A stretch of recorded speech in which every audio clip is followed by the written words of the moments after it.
औ जोबोद मोजां मोनसे प्रग्राम बे दिनैनिफ्राय 25निफ्राय 30सिम बिथांमोना मिउनिसिपालिटि बर्डआ मानगोनां चेयारमेन बिष्णु नार्जारी आदाया बे प्रग्रामखौ लादों। क्लिनलिनेस मोनसे प्रग्राम दिनैनिफ्राय 10टा वार्डआव जोंहा क'क्राझार सहराव 10टा वार्ड दं स' बे 10टा वार्डआव साब सिखोन खालामनो थाखाय मोनसे प्रग्राम लादों दिनैनिफ्राय। जोबोद मोजां नंगौ, साब सिखोन थानांगौ गावनि देहानि थाखाय बा समस्त पलिउसननि थाखाय जों जुदि साफ सुथ्रा थायाब्ला जोंनि थाखायनो बिपद। गतिके आं बयखौबो खावलायनो लुगैदों जेसेबां जोंनि क'क्राझार 10टा वार्डनि रायजो राजाफोरखौ सानफ्रामबो साब सिखोन थानो हायो बा मोजाङै थानाय जाहाथे जोंनि टाउनखौ जों मोनसे सुन्दर टाउन बानायनो हायो बा पलिउसन फ्रि खालामनो हायो। आं बेखौनो बयखौबो खावलायो जाहाथे जेरै बिथांमोननि मिउनिसिपालिटि बर्डआ जेबायदि मोनसे सिद्धान्त लादों बे सिद्धान्तखौ बयबो सापर्ट खालामनानै दिनै फैदों। 1 नम्बर वार्ड 2 नम्बर वार्डनि सेल्फ हेल्प ग्रुप वार्ड कमिशनारफोर बा रायजो राजाफोर ओनसोलनि रायजो राजाफोरा फैनानै सापर्ट खालामफैदों। गतिके आं बे बिथांमोननि मिशनखौ साक्सेस जायो होननानै आं कामना खालायो।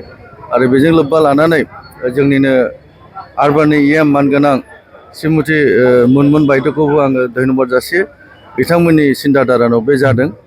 गतिके जों बेखौ जोंनि क'क्राझारल' नङा मोनफ्रोमबो जिल्लायाव जोंनि बिटिसि एरियायाव बे प्रग्रामखौ लानांगौ आरो बे प्रग्रामखौ लानानै साक्सेस खालामनांगौ आरो रायजो राजायाबो गोसो मददै बेखौ सापर्ट खालामनानै खामानि मावनो जाहाथे जोंनि सहरा जोंनि टाउना साब सिखोनै थायो।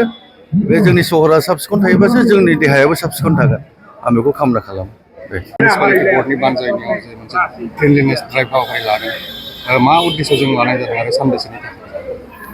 आच्चा, जोंनि क'क्राझार मिउनिसिपाल बर्डआ मोनसे गोख्रों मोनसे थांखि लानानै जोंनि क'क्राझार सहरखौ माने हाइजेनिक आरो मोजां साफायै लाखिनो थाखाय सेस्था जोंनाव मोनसे जोंनि गासैबो क'क्राझारबासिनो जोङो मोनसे लाखिनो सानदों। आरो बेवहाय जोङो दिनैहाय क'क्राझार मिउनिसिपाल बर्डआ जोङो बे 1 नम्बर आरो 2 नम्बर वार्डआव जों प्रथम जागायजेनबाय। दिनै बे जोंनि जागायजेननायाव जोंनो मानगोनां 9 नं बररगाव कन्स्टिटुवेन्सिनि जोंनि श्री जुबराज बसुमतारी बिथाङा गाहाय आलासि हिसाबै बाहागो लानानै जोंखौ जथेस्थ' माने उत्साह होबाय। आरो बेजों लोगोसे जोंना एडिसि सुब्रम आदित्य बरा बिथाङाबो फैबाय। आरो लोगोसे जोंजों दंबावो जोंनि एजुकेटिभ अफिसार बायद' आरो लोगोसे जोंनिनो लोगो भाइस चेयारमेन आरो गासैबो वार्ड कमिशनार आरो गासैबो जोंनि बे 1 नम्बर वार्डनि सेल्फ हेल्प ग्रुप गासैबो बिथांमोना जोंजों लोगो लाफाफैदों।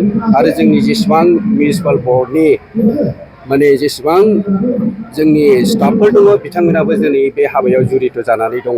जोंनि गाहाय उद्देश्यआनो जाहैबाय जोङो क'क्राझार सहरखौ माने अराय सम आगोलावबो जाहाथे जोङो साब सिखोनै बोरै लाखिलांनो हायो बिनि थाखाय जों नैबे क्लिनलिनेस ड्राइभखौ जोङो दिनै सानसेनि थाखायल' नङा, बियो माने 6 दिन सोलिगोन।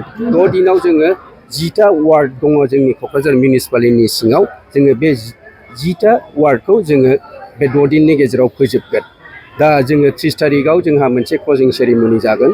आरो दा बिनि उनावनो जोङो 1 डिसेम्बरनिफ्राय गासैबो वार्डआव जोंनि माखासे टिम दङ जायखौ जोङो जोंनि बे जेसेबांनाखि बहाय मैला मैथा ओंखारो बेफोर जिनिसखौ मानसिफ्रा दिनैहाय वाइस होननानै बुङो।